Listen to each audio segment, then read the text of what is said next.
Good evening, everyone. Once again, welcome to the Cheerful Talk channel. So, today I am here for a very interesting topic, how to improve your English communication skills. तो आज ये video हम both languages में cover up करेंगे, English as well as Hindi, कि जो लोगों को अपनी इंग्लिश इम्प्रूव करनी है उनको क्या करना चाहिए, and those who think they are having an average English, what they should do to improvise it. Communication is very important part, बहुत ज़रूरी है आजकल की लाइफ में, and that too English language, because this is something an official language. ये बहुत ज़रूरी है किसी से कम्युनिकेट करने के लिए, कोई चीज़ को जानने के लिए आजकल इस लैंग्वेज का प्रयोग सबसे ज़्यादा है. And for me English acts as an window. Yes, English acts as a window.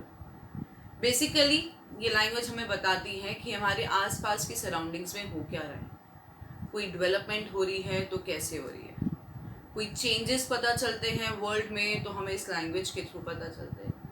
चलो एनीवेज, अब हम बात करते हैं how to improve this English communication skills. पहली बात जो आपको सबसे ज़्यादा ध्यान रखनी है वो है reading skill. Yes, you need to read more.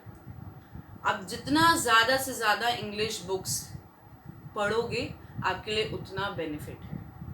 You can read English books, magazines, newspaper, अपने इंटरेस्ट की, अपनी चॉइस की, आप कुछ भी चीज़ उठा के इंग्लिश में पढ़ सकते हो और वो रियली में आपके लिए बहुत बेनिफिट है.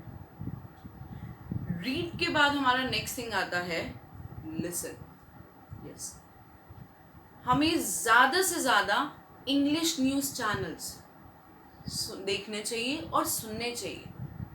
हमें उन लोगों की बातें सुननी चाहिए जो इंग्लिश नेटिव स्पीकर्स हैं, सो डैट हम कुछ ज़्यादा से ज़्यादा सीखें.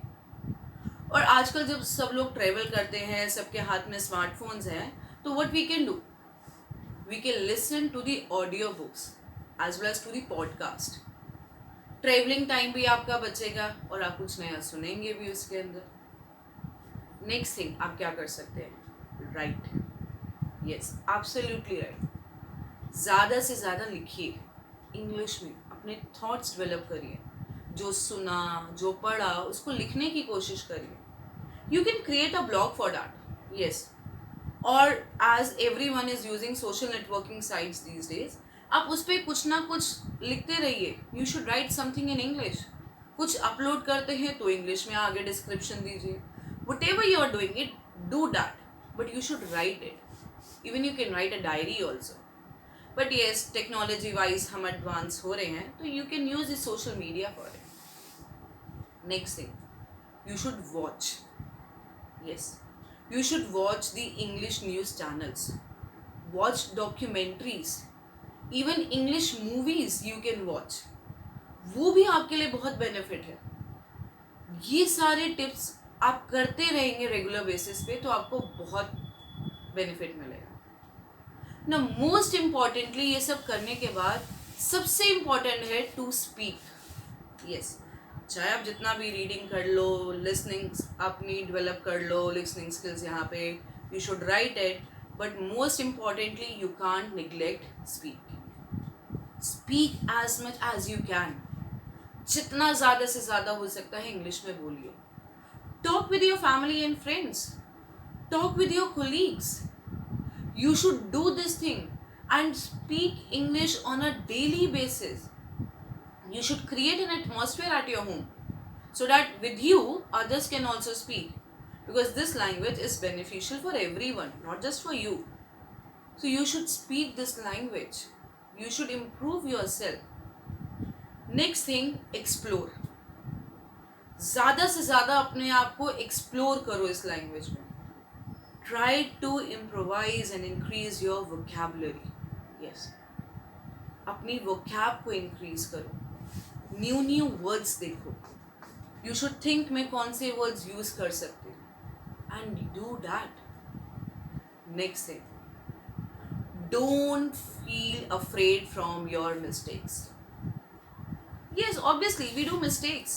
At the time of speaking also we are making mistakes, but don't worry for that. Don't feel afraid from that. Mistakes are a part of life और आप उन मिस्टेक से सीखिए. You should learn from that and forget about what others are thinking. Forget about how they are judging you. You should not think about that. आप अगर mistakes कर रहे हो तो उसे लर्न करो. That would be good for you. And next thing, have a patience. Patience होनी बहुत ज़रूरी है. अपने पे सेल्फ कंट्रोल होना ज़रूरी है. That is very important. Don't think that in a day I would reach to the top of the ladder. It takes time and yes you should give time to it. अगर किसी चीज़ में expertise करना है so you need to do that. And I am very sure अगर आप ये सारी चीज़ें फॉलो करोगे तो you will definitely improve it. I need to share something with you. Few of my students said, "ma'am what to do? हम कैसे English बोले, हमारे फ्रेंड्स हम पे हंसते हैं, हम क्या करें इस चीज़ को लेके." I know, human tendency है किसी पे मजाक उड़ाना, but that's what I said. You should have a self control for it. अगर हम बाकियों से डरने लग गए, अगर हम यही सोचने लग गए कि हमें कैसे जज करेंगे, then sorry हम कुछ भी नहीं कर सकते लाइफ में. हाँ बुरा लगता है कभी कभी, बट हमें उस चीज़ से बाहर आना है. We need to be very determined for that कि हमें ये करना है तो करना ही. And each of you, every one of you can do this thing for sure. Just be very clear, have your vision and definitely you will be able to do. So from Cheerful Talk side, Anisha Gochhar is saying bye bye to you all. All the best, learn something new. And if you really want that I should help you more, if you're having any doubts, you can contact me. My email IDs, contact number, everything would be in description.